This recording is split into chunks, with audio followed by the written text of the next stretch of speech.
let's take a look at our series of New York versus the world. Our first 2 weeks, we started off with the Kansas City Chiefs, most recently the Buffalo Bills. We've been going in order of Super Bowl favorite odds.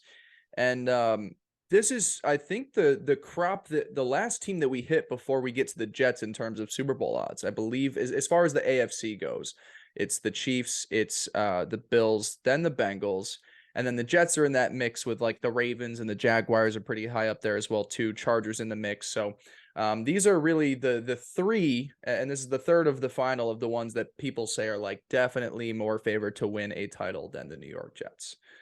So again, for those of you that might be tuning into this series for the first time, we were going position group by position group, talking through each of the team's rosters, which we think are more favorable, and then kind of just getting an assessment of where we think the Jets are in terms of AFC competitors. Anything I'm missing, Teddy? No, I Pretty think you're good. right on. All right, cool. Well, let's start into it. This one, always starting off at quarterback has been a funny one because this is the Jets' first time having like an elite quarterback. Yet the first 2 weeks we were paired up with Patrick Mahomes. We both took Mahomes. Then Josh Allen. We both took Josh Allen. And now we're sitting here with Joe Burrow. Um, Personally, I think Joe Burrow is like the coolest motherfucker in the world. He's just I am with you. it's not even to the like he does have elite talent.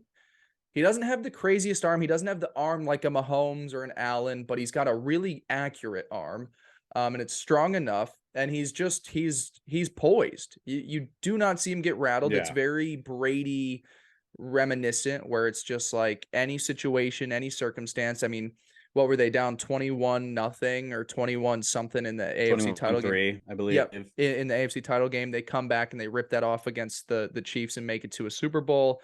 So they've been that far. They were in the AFC title game last year, just absolutely annihilated Buffalo in that divisional round. We might get to a point where I start picking Rodgers, but it's not this week. To me, Joe Burrow greater than Aaron Rodgers at this point. No, yeah, this is one where I agree with you. You know, solely based off on principle, I feel like Aaron Rodgers, again, I said this last week, I'll repeat myself, but I put him in that group of the quarterbacks who can, win a Super Bowl for a team and be an elite, top 5, top 10 quarterback.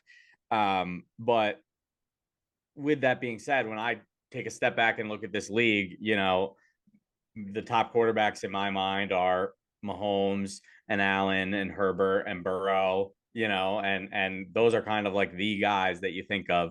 So, just because Aaron Rodgers is now on the Yeah, Jets, I'm not going to be ranking him above Joe Burrow. right. You're exactly right. Joe Burrow, you know, makes all the plays and just consistently is cool, calm, and collected, and is just able to. It's kind of like Aaron Rodgers, is what he reminds me of, in just the way that he's like able to, be composed and just like make plays late in games. He obviously doesn't have that kind of huge arm that Rodgers might have, but watching Joe Burrow over the past couple of years has been a blast. And I'll allow Cincinnati to have the nod here. Yeah. One of the higher IQs. You don't see him get fooled too often. I think, you can see Mahomes get a little too or not Mahomes, but Allen and Mahomes a little bit at times too. But I was mostly being Allen get a little Yeah. frazzled at times. Joe is just calm, cool, and collected. And he had to take a beating there for a few years. So yeah, both of us on Burrow. Don't worry, Yeah. Rodgers. Maybe at some point, I'll pick you over Trevor Lawrence. Yeah, and I'll I give don't him even that. I think it's like tiers, like Rodgers is right there kind of on Yeah. that list of like guys who are really good that you trust, that are going to make the right decisions, like all that stuff. But, Joe Burrow is a 24, 25, 26-year-old quarterback. The reason I added a couple times is because I know he was an older player coming out of the draft. Yeah. Yeah. Um, Yeah. He is. but, Aaron Rodgers is 40, other side of his career, where Joe Burrow is kind of right at his peak. So Oh yeah. Definitely. All right, well, Teddy, I let's wonder move if it there's along. any Jets fans out there that get pissed when we don't pick Rodgers over these guys.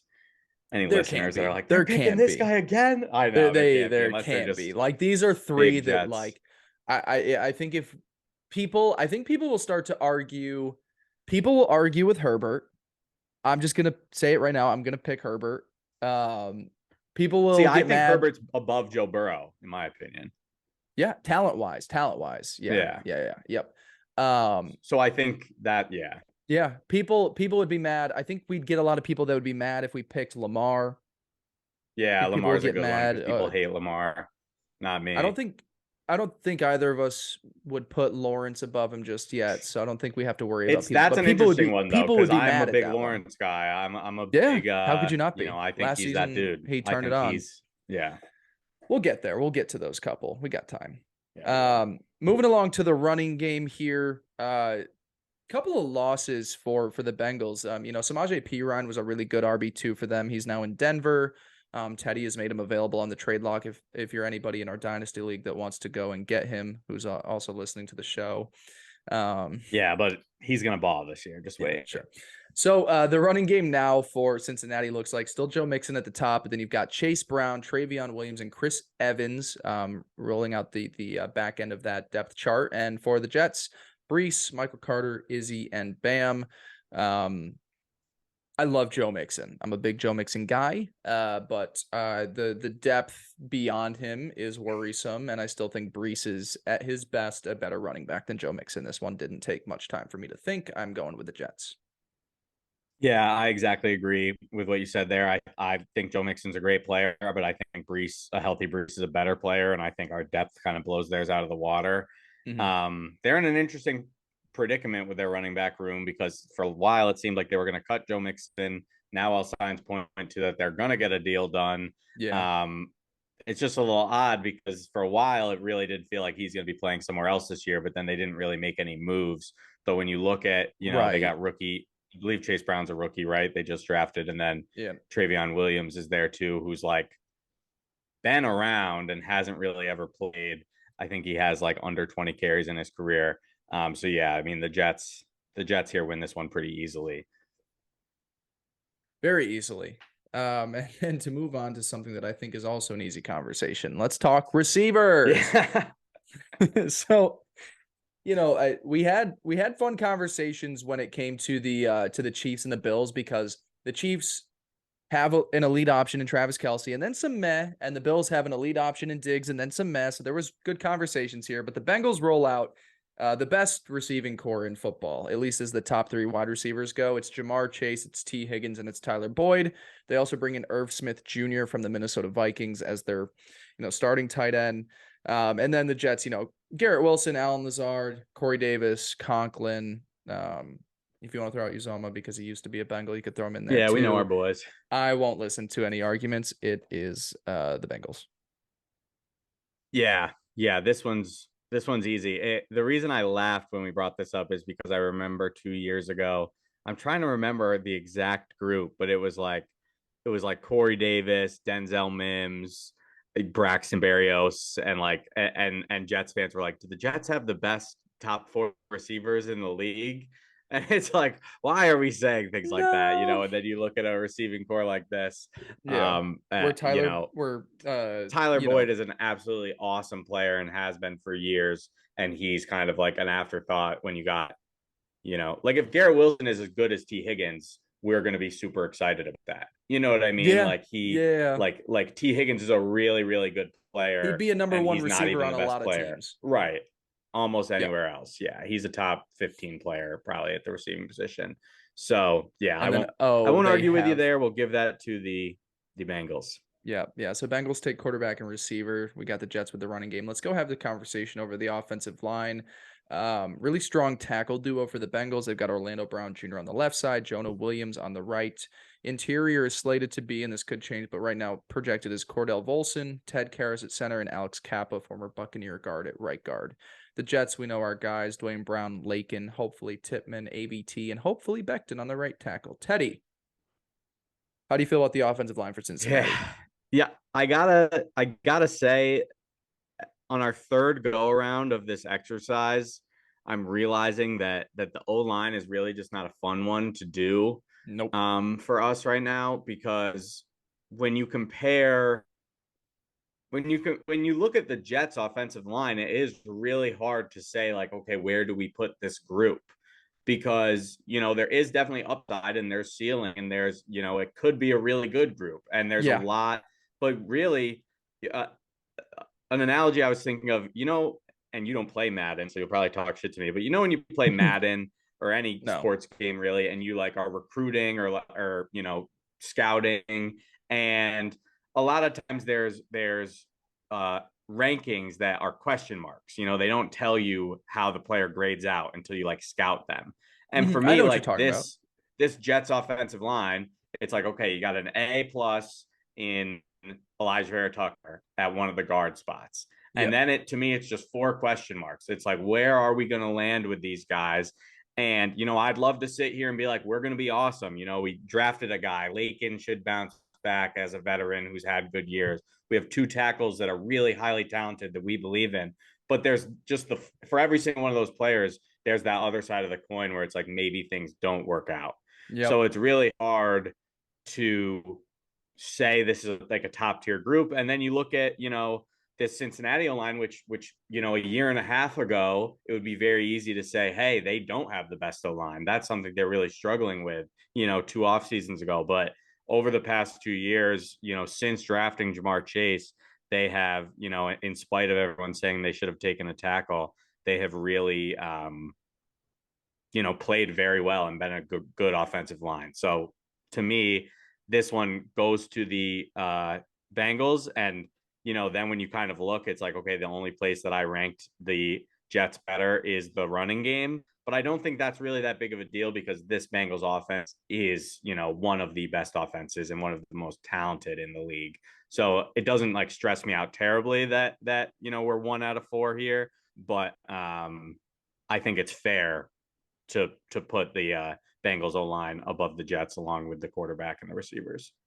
Yeah, and this kind of almost in a way ties into the quarterback conversation that we were just having is like there is a situation where this offensive line is one of the better versions the Jets have had in the last 7 years. If Becton can stay healthy and he's Yeah. on a prove it situation, if Dwayne Brown still got gas left in the tank at 38, 39 years old, say, like you said, that Lakin has a bounce back year, if Tippmann is already starting play center, ABT, like you said, there's no questions about like there is a situation where this still is one of the best offensive lines that the Jets have had in quite some time, but that doesn't mean that it's not, that it's one of the top 4 or 5 units in all of football. So I think the Jets have done a good job shorten this up. I also, we have more depth now than we had before that are like, okay, yep, if Max Mitchell, we've seen him start a few games, say that he has to go in there.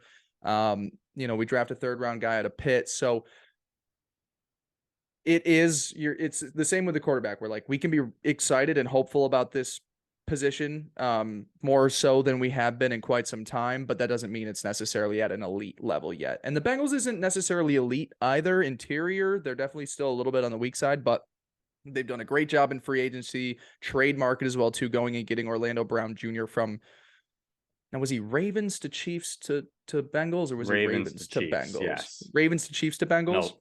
Yep. Yep. There you Wow, go. look at him just jumping all around Because I there. remember we wanted him. We wanted him, and then he signed with the Bengals. Yeah. So now he's Or not the Bengals, the Chiefs. so yeah. But Everybody's I jumping don't around at know. this I point. might be getting it. But regardless, yeah, sitting here offensively, like you said, the Bengals are one of the best teams in football. They've been in 2 straight AFC title games. They went to Super Bowl 2 years ago. It's not the end of the world to say that they're better on offense than the New York Jets at this point. So let's kick things over to the defense, Theodore. Fun fact that you've put in here for us as well, too. The Bengals are set to return every starting defensive lineman, linebacker, and cornerback from last season. That's pretty crazy. There's not a huge, not that often that happens there for a team. Yeah, yeah, and I think the Jets are close The to Jets have a that, lot. but without all 11, they might have 9, 8 or 9. Yeah. Um, I'm excited to do this comparison, especially I feel like the Bengals and Jets had very similar paths over the past few years, and the Bengals were kind of 1 year ahead of the Jets in terms of, drafting the guy you hope to be your quarterback high and putting together your defense, getting a couple playmakers. Like we were kind of doing everything they did a year later. Yeah. Obviously, we missed the quarterback with our drafting Just a little bit. and weren't able to kind of do what they did. with drafting Joe Burrow and Jamar Chase. But their defense, similar to the Jets, kind of took this turn from like being one of the worst to being one of the best very quickly. And over the past 2 years, they've been, like a hot unit. So I think this is kind of an interesting one to get into just because the Bengals and Jets both have shown immense improvement in their defense over the past couple of years. So it'll be interesting to kind of break down where we think we land. Yeah, definitely. I think the most interesting one is the defensive line too, which is where we'll kick things off as well. So for the Cincinnati Bengals, they've got Sam Hubbard, former third or second round pick out of Ohio State at one of the edge spots. They've got DJ Reader and BJ Hill. BJ Hill, one of the biggest motherfuckers in football, like a massive human being. I keep saying big motherfuckers, don't I? I feel like that's been a big talking point of me, or the big Yeah, beefy maybe. motherfuckers in the middle. So DJ It's a Reader and BJ compliment. Hill there. Trey Hendrickson, former New Orleans Saint. He came over to the Bengals when we acquired Carl Lawson in free agency, so they kind of swapped him in. He had a fantastic season last year. They also have rookie, there's a second-year player, Miles Murphy out of Clemson, Joseph Asai, a former third-round pick from, I believe, Texas. We know the Jets guys. We've said it every episode. I don't need to go into every guy here. Teddy, where do you stand in this comparison between two Yeah, talented defensive lines? this is a close one. I do want to start with where my brain first goes when I was comparing this group, and it is 100% on Trey Hendrickson. And, him being kind of our top target 2 years ago, Yeah. and with Lawson kind of being the number two. Hendrickson signs the deal with the Bengals. Lawson comes to the Jets, which we were all excited about. But Hendrickson has gone and had two just absolutely fantastic years. Anytime you watch the Bengals, he's popping off the screen, and it's just kind of like, damn, I wish we could have had that with Carl Lawson, but Yeah. unfortunately we had the injury, and last year he was pretty good, but coming off the injury a little slow. Um, so that sucks, and that is obviously a nod to the Bengals. I do lean the Jets. And it's obviously very close, but the reason that I lean the Jets is number one, depth, and number two, the Bengals do definitely have good players. Like you said, Sam Hubbard, B.J. Hill, Trey Hendrickson, like those are big names. But when I think of Quinn and Williams, who I think is a top, 2, 3, 4 defensive tackle in the league, and then pairing that with, I don't know exactly who's going to be the best edge rusher on the Jets this year between Carl Lawson and Jermaine Johnson and Will McDonald, but I very much have a feeling that one of those guys is going to have like an absolutely monster year. Carl Lawson, another year removed from the injury, he was a great player, consistently beating his man off the line. Wouldn't be shocked at all to see him kind of be that guy. And then Jermaine Johnson and Will McDonald both, they both have immense speed off the line. They both are going to kind of like, I don't think Will McDonald will take as long to kind of get the reps up the way that Jermaine Johnson did. So I think those guys are going to be effective, and I really believe in this Jets D line. So it's a close one for me, but I'm going to lean Jets. Do you agree with me here? I agree that it's close. And we had this conversation with the Bills last week where it was like, do I value the high end talent or the depth more? Because I do believe still that the Jets have more depth, and then that's it. Defensive tackle, especially. I think they've got more pieces there. I think you're betting on where you made this point as well too, where you were like, we've been a year behind the Bengals, and right now we've got two edge rushers in Jermaine Johnson and Will McDonald that we are like, let's push them upward, let's get them ascending in there. And the Bengals have already kind of started that with a guy like Joseph Asai. Sam Hubbard is a guy that really isn't a high sack guy, but he's just a three down player, good edge rusher to have there. Miles Murphy is another guy where you're like, okay, a young talent as well too. I think though, stylistically, it's so interesting because the Jets have a lot of guys that can do a lot at the same time. It's a lot of, like a John Franklin Myers can be inside and outside. And they're trying to do the same thing now with Michael Clemens as well, too, where they're moving him inside and outside. And you've got, an all purpose, you've got a beefy motherfucker in there and Quinnen that's a three down player. But really, there's a lot of guys that do a lot of other things for you defensively. It's not like they're just a one trick pony. Outside of Sam Hubbard, the Bengals D line is a lot of one trick ponies, but they're all really good at that one trick. So it's like you're getting the best version of that one trick there. Whereas I feel like the depth really not even plays into just the names for the Jets, but also their versatility. If I'm just taking talent, I am going to go with the Bengals at this moment. I especially think where I believe Quinnen is the best defensive tackle there. I like the DJ Reader Hill pairing. I think they work really well together on the interior. And I'm also thinking Trey Hendrickson is the best edge of that group. So it's super close. I could flip a coin on it just for the sake of like me thinking if I'm putting four guys out there, and again, we're doing the whole depth chart. So maybe that's where I'm not giving enough fairness here to, how the Jets can go 8 deep there. And they're especially more deep at defensive tackle than the Bengals are. But who would I be more afraid of?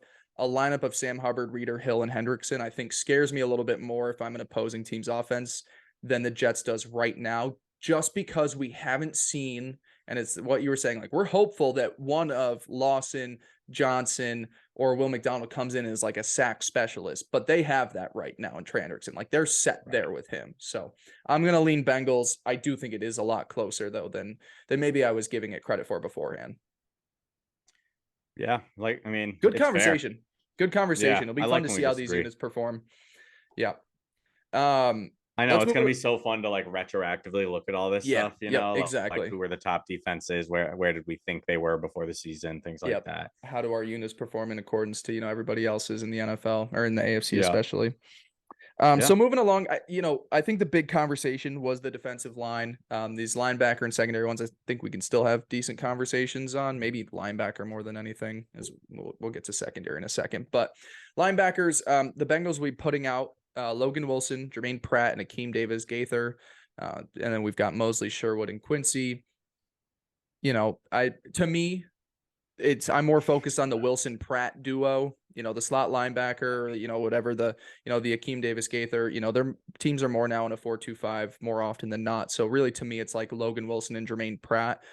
Pratt is one of the best pass protectors at the linebacker position all of football. I think he was a top 5 graded linebacker last year in that area. And Wilson has had a really strong couple of years. Last year was extremely better than the year before, especially, he developed a really good pass rush arsenal to his game. So I lean Cincinnati.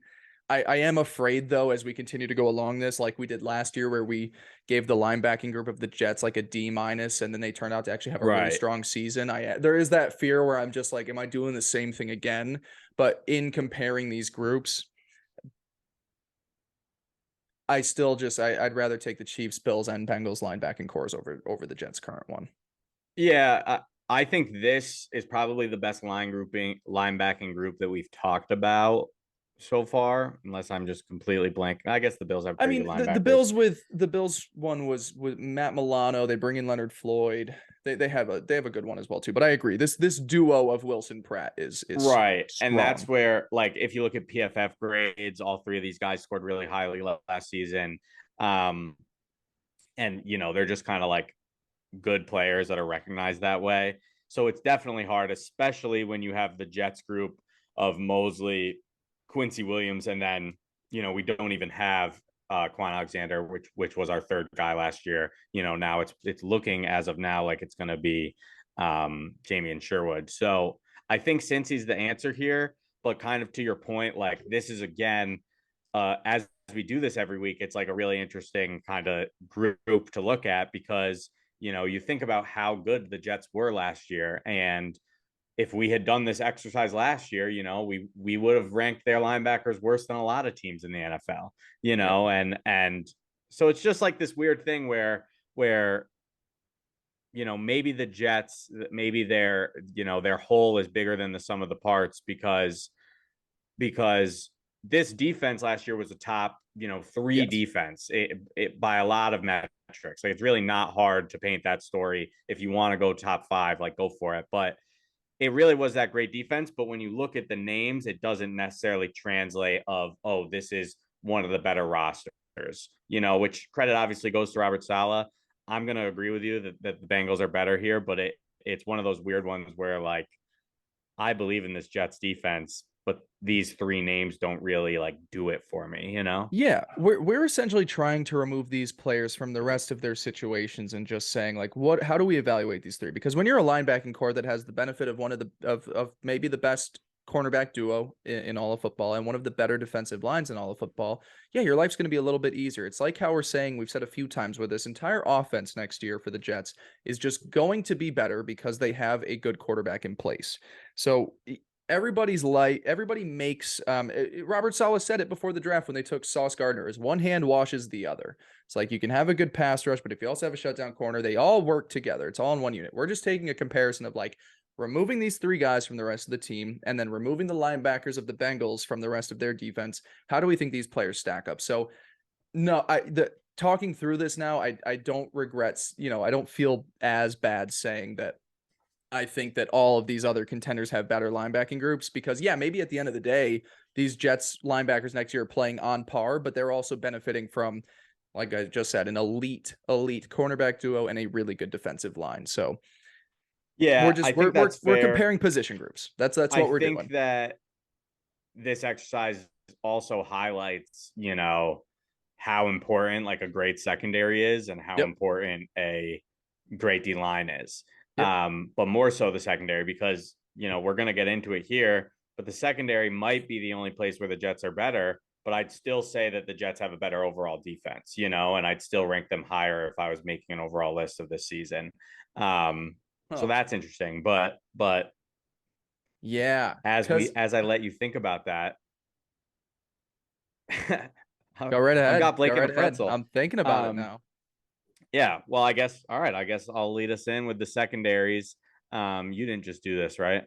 No, I haven't done this yet. All right. So the Bengals, they got Chidobe Awuzie, Cam Taylor Britt, Nick Scott, and Dax Hill, against the classic crew, this Jets secondary of Sauce and Reed at cornerback, and then Whitehead and Amos slotted in to start the year at safety. Um, this one is really easy to me, Super. especially like Awuzie is their best player, I think, out of those four, and he's coming off the Yep. ACL injury. So to me, this Jet secondary is like that. Their cornerbacks are like that.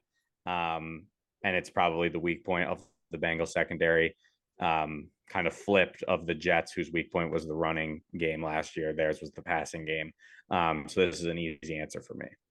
Yeah, easiest one I think of this entire series. And it just to continue off of your point is like if the linebackers aren't super far apart, if the defensive line is essentially a coin flip, which you lean Jets, I lean Bengals. We both said it was extremely close.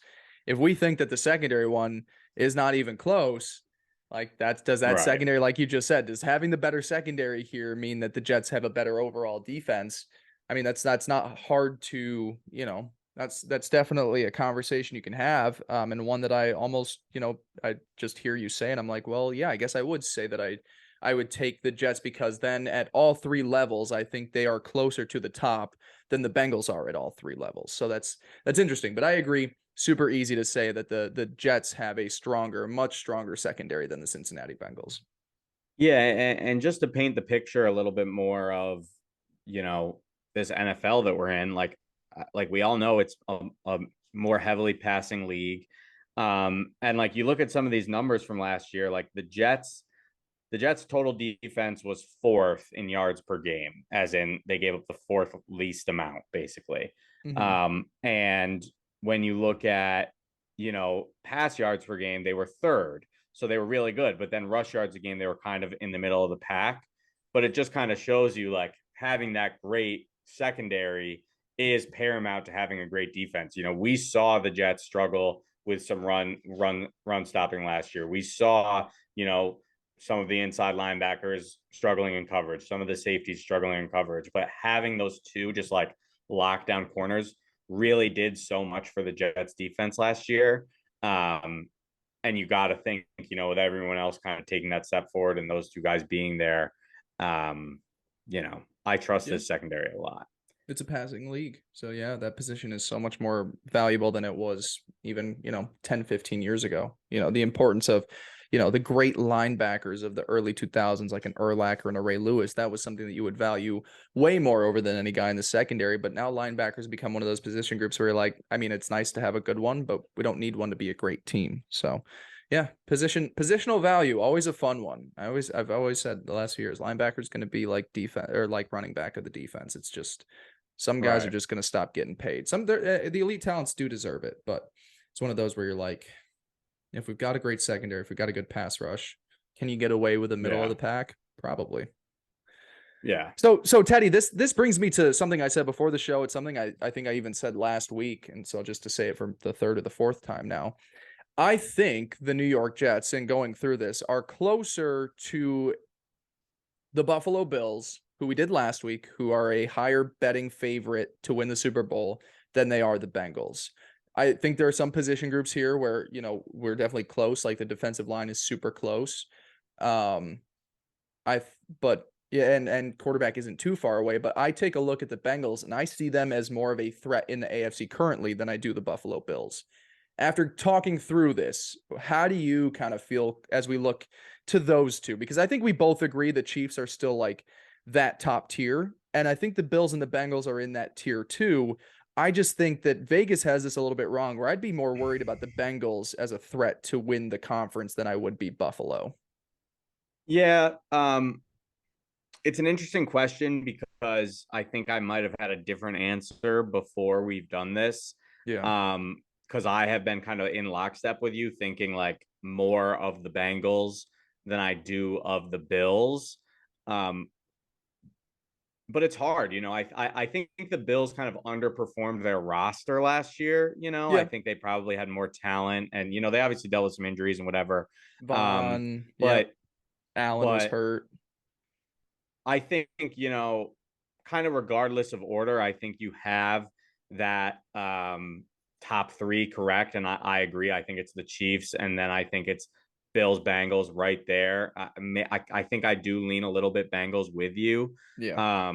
But, I don't think the Jets are super far off. And I think we're about to reach that point where, roster wise, we're saying the Jets have, around the fourth, fifth, sixth best team in the AFC in terms of just names. But I think it's interesting, and we say this a lot week by week, but a lot of this is really going to come down to like, and I'm sure it's the same for these other teams that we're not as in depth on, but a lot of it just comes down to like, are we going to get the best case scenarios of these guys, or are some of these things going to step back? Like how sticky is it where a great defense is great the next year? That doesn't always happen. How Yeah. sticky is Oh it yeah. that guys that overperformed last year, are they going to continue, or are they going to kind of go back to where they normally are? And we have a lot of young players that we're hoping. So like, I, you know, the beauty of this Jet season is I think that like we have all the opportunity to do anything, and having that quarterback piece finally puts it together where like there's not one player that can just completely derail us from being like, okay, this is a hopeless season. But we all want to be hyped about the Jets. The Jets have a lot to prove. The Jets have not gone out there and done it. Every player on this team has not gone out there and done it. Whereas these three teams that we've talked about, are coming off of 3 years of being the top three teams in the league, and being the teams that everyone has talked about as one of these teams is going to win the Super Bowl. So it's interesting. I think this has been healthy for me, honestly, to kind of get Yeah. get a little sense of this, especially. I mean, these first big three teams that we did, um, I was most excited for because they're kind of the three AFC teams everyone's been talking about the last couple of years. Um, but like I said, I don't think the Jets, while maybe behind, I think they have the potential to kind of make that jump. Yeah. Definitely.